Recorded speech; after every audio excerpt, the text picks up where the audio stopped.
Bonjour. L'évangile d'aujourd'hui nous dit, en ce temps-là, comme on écoutait, Jésus ajouta une parabole. Un homme de la noblesse partit dans un pays lointain pour se faire donner la royauté et revenir ensuite. Il appela 10 de ses serviteurs et remit à chacun une somme de la valeur d'une mine. Puis il leur dit, pendant mon voyage, faites les bonnes affaires. Quand il fut de retour après avoir reçu la royauté, il fit convoquer les serviteurs auxquels il avait remis l'argent, afin de savoir ce que leur affaire avait à rapporter. Le premier se présenta et dit, « Seigneur, la somme que tu m'avais remise a été multipliée par 10. » Le roi lui déclara, « Très bien, bon serviteur, puisque tu as été fidèle en si peu de choses, reçois l'autorité sur 10 villes. » Le second vint dire, « La somme que tu m'avais remise, Seigneur, a été multipliée par 5. » À celui-là encore, le roi dit, « Toi, de même, sois à la tête de 5 villes. » Le dernier vint dire, « Seigneur, voici la somme que tu m'avais remise. Je l'ai gardée enveloppée dans un linge. En effet, j'avais peur de toi, car tu es un homme exigeant, tu retires ce que tu n'as pas mis en 2 pots, tu moissonnes ce que tu n'as pas semé. » Le roi lui déclara, « Je vais te juger sur tes paroles, serviteur mauvais. Tu savais que je suis un homme exigeant, que je retire ce que je n'ai pas mis en 2 pots, que je moissonne ce que je n'ai pas semé. Alors pourquoi n'as-tu pas mis mon argent à la banque? À mon arrivée, je l'aurais repris avec les intérêts. » Et le roi dit à ceux qui étaient là, « Retirez-lui cette somme et donnez-la à celui qui a 10 fois plus. » On lui dit, « Seigneur, il a 10 fois plus. » Je vous le déclare, on donnera à celui qui a, mais celui qui n'a rien se verra enlever même ce qu'il a. Quand on lit cet évangile, et surtout la fin, là, on se dit, mais peut-être que ce roi, il est un peu injuste. En fait, il déclare, on donnera à celui qui a, mais celui qui n'a rien se verra enlever même ce qu'il a.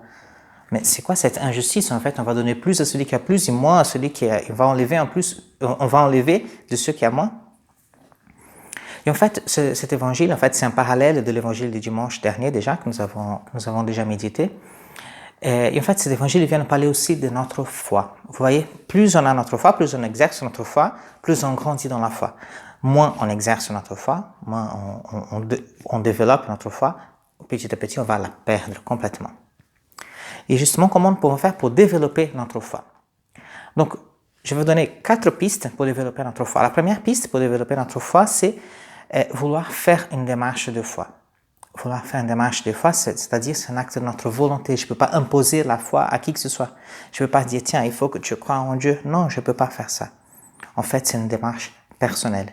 C'est un désir personnel. Donc, la première chose, c'est de dire, tiens, je veux développer ma foi. Je veux, donc c'est ma volonté, donc je vais vraiment développer ma foi. La deuxième piste, c'est de se mettre en relation avec d'autres. C'est tellement difficile de vivre notre foi isolée.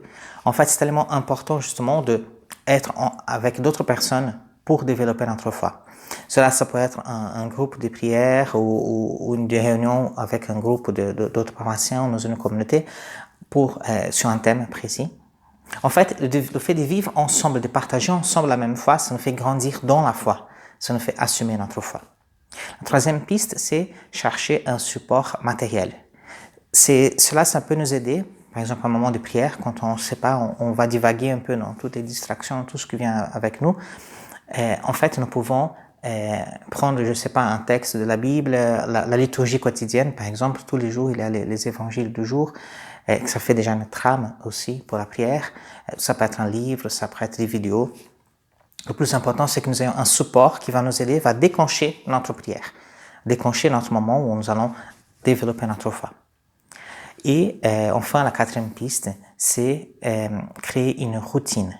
Créer une routine, c'est-à-dire, en fait, notre foi, c'est comme un muscle qu'on va développer. Donc, il faut travailler constamment. Il faut travailler constamment pour qu'on puisse développer ces muscles, que c'est notre foi.